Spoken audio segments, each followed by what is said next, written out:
वसुंधरा राजे राजस्थान में भारतीय जनता पार्टी की ओर से मुख्यमंत्री पद की मजबूत दावेदार थी।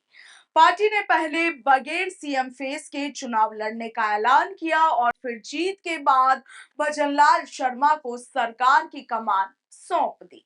तकरीबन 10 महीने पहले मुख्यमंत्री पद के लिए भजनलाल शर्मा के नाम का प्रस्ताव भी विधायक दल की बैठक में वसुंधरा राजे से ही रखवाया गया और तभी से वसुंधरा राजे के सियासी करियर को लेकर कयासों का दौर चलता आया है।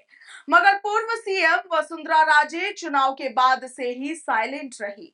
मगर अब वसुंधरा राजे अचानक से मुखर हो गई है, जिसे लेकर सियासी गलियारों का बाजार भी गर्म हो गया है। लोग कह रहे हैं कि शायद वसुंधरा राजे कोई बड़ा खेला करने की तैयारी में है, क्योंकि वसुंधरा राजे के हाल ही के भाषणों में जो तीखे तल्ख तेवर देखे गए, जो टीका टिप्पणियों का सिलसिला देखा गया, वो पिछले 10 महीनों से पूरी तरह से गायब था। ऐसे में अब ये सवाल उठना लाजमी है कि आखिर राजे के मन में चल क्या रहा है। तो चलिए कुछ पहलुओं से इस बात को समझने की कोशिश करते हैं और इसके लिए बात सबसे पहले ओम माथुर के सम्मान में आयोजित किए गए प्रोग्राम की।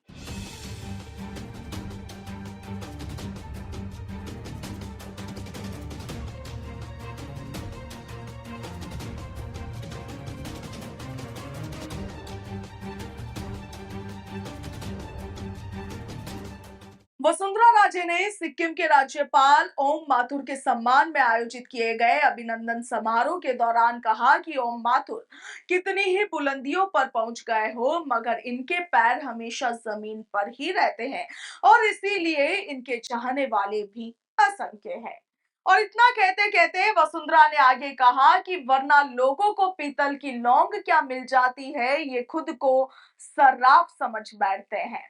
वसुंधरा राजे की इस टिप्पणी ने नई सियासी चर्चा को जन्म दे दिया है। वसुंधरा राजे के इस टिप्पणी को कोई मुख्यमंत्री भजन से जोड़कर देख रहा है तो कोई किसी और से।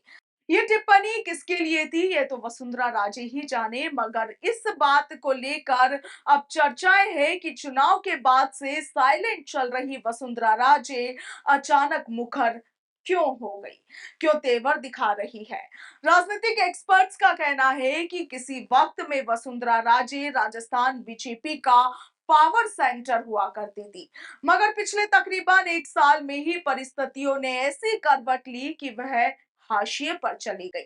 सत्ता परिवर्तन का असर कहें या फिर कुछ और, जो नेता विधायक पहले वसुंधरा राजे की परिक्रमा करते नहीं थकते थे, वो अब उनसे ही दूरी बना रहे हैं और उनकी ये टिप्पणी नेताओं के व्यवहार में खुद को लेकर के आए बदलाव को लेकर निराशा की ओर भी इशारा कर रही है।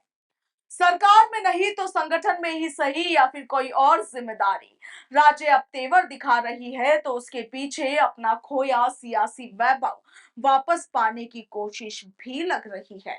और ये पहला मौका नहीं है जब वसुंधरा राजे ने इस तरह की टिप्पणी की हो।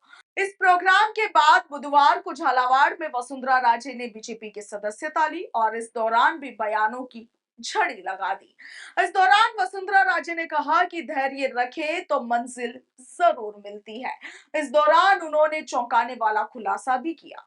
उन्होंने कहा कि उन्हें जयपुर में सदस्यता ग्रहण करने के लिए कहा गया था, मगर मैंने निर्णय लिया कि मैं अपने घर झालावाड़ में ही सदस्यता लूंगी। इसके अलावा लोगों को संबोधित करते हुए वसुंधरा राजे काफी भावुक भी हो गई थी और मंच पर ही वो रो पड़ी थी। खैर, वसुंधरा राजे के इस बदलते हुए व्यवहार को देखकर आपका क्या कुछ कहना है? आपको क्या कुछ लगता है? कमेंट सेक्शन में लिखकर जरूर बताइएगा। फिलहाल के लिए इतना ही। नमस्कार।